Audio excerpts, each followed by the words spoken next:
Welcome to Android App Addicts, episode number 79. The show where we talk about Android stuff, Android news, Android gadgets, not iPads. And we basically bring a lot of apps to the table and go over app stuff. That's what we do here. So I hope you guys enjoyed the show. Let me introduce the co-host now, starting with the Door-to-Door Geek, Steve McLaughlin from DoorToDoorGeek.com. What's up, Door? Hey, doing fantastic. Awesome. Sounds like somebody we know. I know. I'm doing fantastic because I had a good lunch and a good dinner, and I was able to run people out of my cube all day at work. Yeah, good job, man. Sounds awesome. Somebody has to do it. Yes. Also joining us, Sean Johnson, SJ Geek 89 on Twitter. What's going on, Sean? It's Thursday night, man, and it's another crazy pre-show, but it's everything's going good. This was the craziest pre-show by far. It was good, though. It was fun. I'm glad you enjoyed it.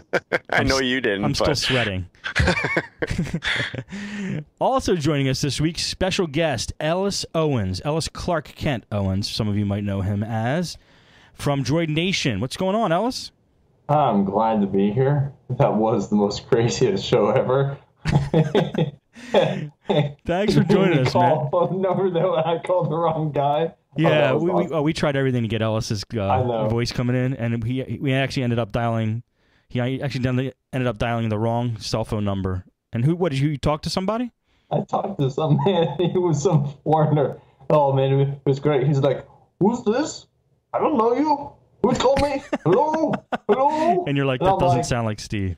I'm like, "That's not Steve Cherubino," because I'm looking at you right on the Google Hangout. I'm like, "Yeah, hello, this is not Steve." Unless Steve has a funny way of talking while I'm looking at him. Yeah, I know. Awesome. Well, like I said, this is a show about Android. Oh, Alice, by the way, man, congratulations. I wanted to congratulate you to your face personally. You recently got engaged. Yes, I did. Thank you. Thank you.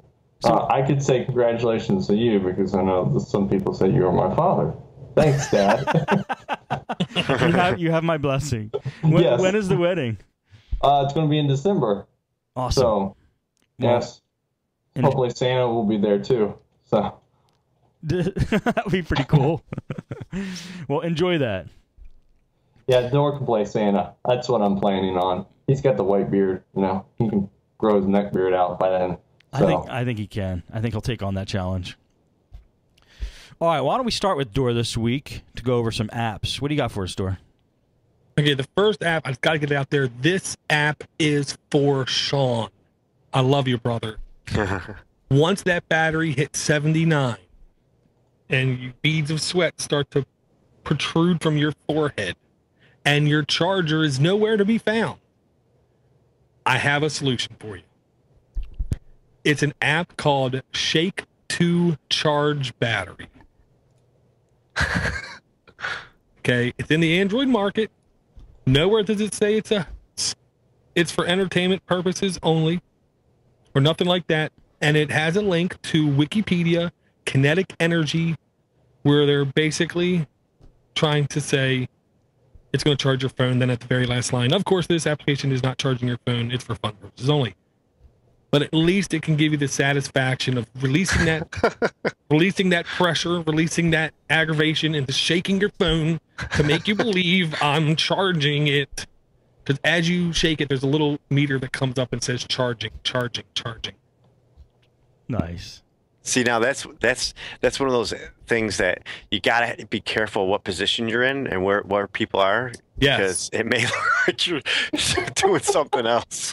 You had to go there, Sean. Hey, I'm not the free and G guy. Hence, no video on this app in the Google Plus or the Google Play market. Yeah, and there's no cleavage or butt. Awesome. That's funny. That's almost as good as the solar charging one that I saw the other day. I did see that too. Really? Yeah. So you just put your phone out in the sun, and miraculously, it will solar charge. Yeah, the built-in solar panels that you can't see. That's funny. Yeah, exactly. I saw it, had to bring it up tonight just because. And I ain't gonna lie, I sat there for a couple minutes at my desk doing this. And then my logic was I was trying to justify to myself.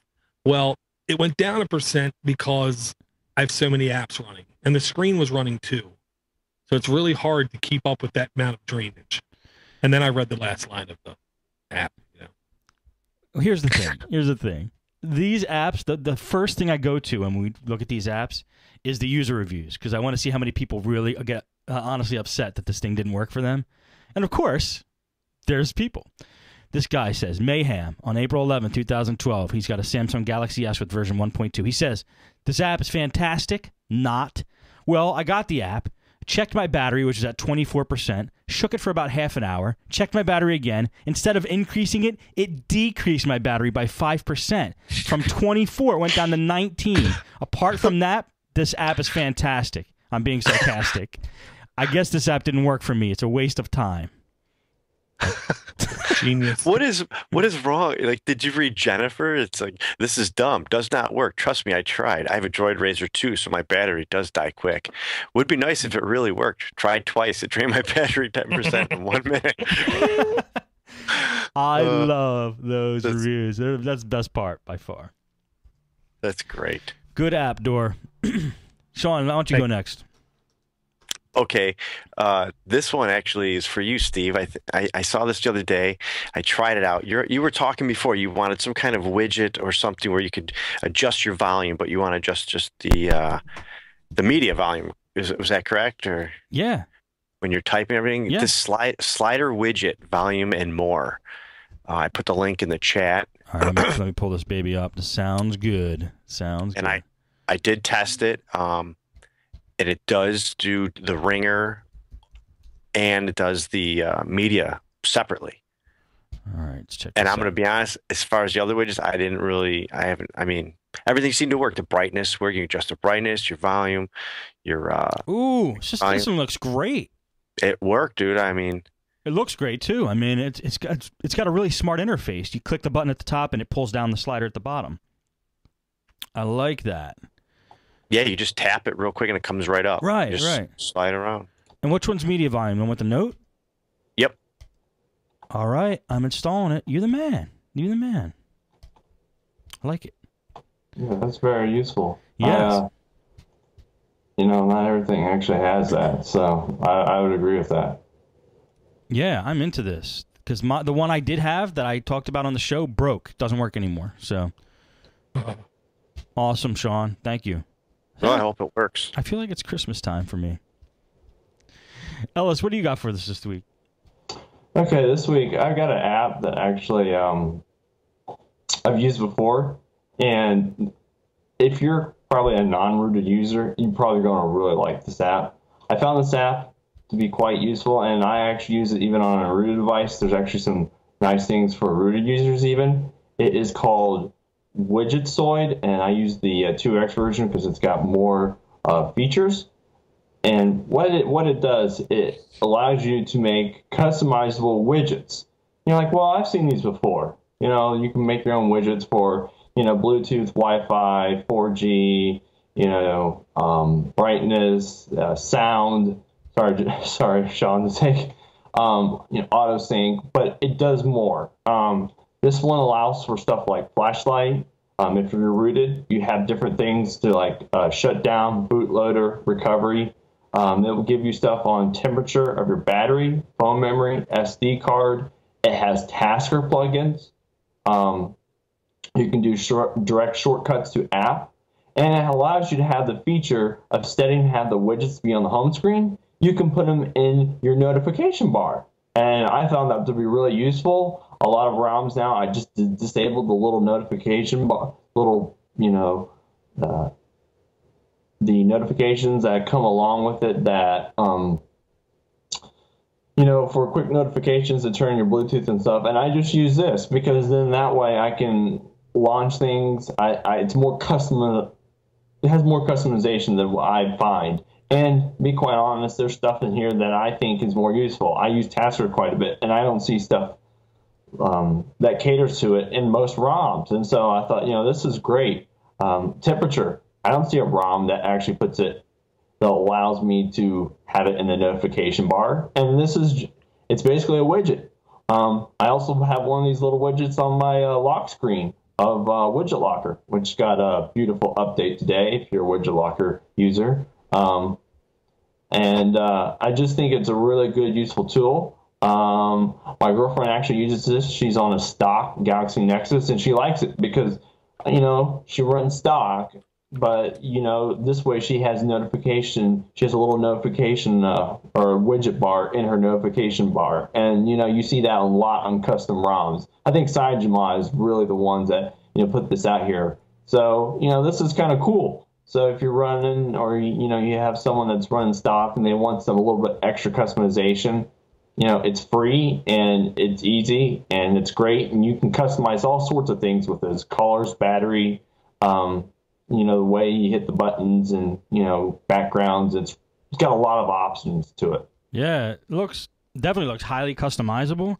And I like what you're saying. Like, if you want to tuck widgets out of the way, like you don't want to have them on your screen, but you want to have easy access to them, that's a really cool feature where you could, like, put the widgets in your like your pull-down notification bar. And I would turn off a lot of, like you said, you turn off a lot of your toggle buttons when you have this loaded. I would do that too. This is pretty slick. Do any of you other guys use this? No, but I'm going to try it out. Yeah. And one other thing, it also has NFC. So if you have a phone that has NFC, and newer phones like my Nexus would have it, the Note, Steve, if you're ever going to have it, should have it. And so that was something, a plus that I liked about it. I haven't seen a toggle for NFC either. What is NFC? Near field communication. That's a thing that you can use with Google Wallet to pay for things. It's NFC is supposed to be the replacement for Bluetooth. They're hoping, but I don't know if it will ever be. That's what they're hoping. I really think that wireless USB will, which we'll see probably coming later this year or next year. Huh. But it's what they use for Google Wallet. You just walk up and you can tap to pay. But it's a really cool feature if you have it, because you can use Google Wallet. But there's more applications. If you're going to use Tasker, there's a lot of applications because you can use it for all sorts of things. CarDoc, you can set it to go to CarDoc mode, or you can set it to, you can get little tags, and you can tap it to do whatever you can imagine, turn on your Wi-Fi, turn off your Wi-Fi, leave home to turn on your lock screen or, whatever. That's awesome. It's called NFC? It's called NFC. It's short for near field communication. It's a little bit of it's a hardware short range communication. Yeah, Bluetooth is definitely in need of like either a replacement or a change. It's just Bluetooth to me is like that technology which always kind of worked but was never like the most reliable thing in the world. So I'm glad that they're coming out with new technology for that. Yeah, I'll say I do use this app partially because I brought it up 60 episodes ago, so it's a long time ago. Yeah, this sounds familiar, but I lost track. Yeah, I'm absolutely hooked on it. The only thing the app doesn't do now, like it used to do before, is now since I'm on Gingerbread, when I hit GPS, it basically cannot enable GPS. Instead, it launches the GPS screen where you can click enable or disable. Where before on Froyo, I would just hit GPS and it would automatically enable, disable it. I see. That's the only thing that this app does not do perfect. Huh. You know what I mean? Perfect.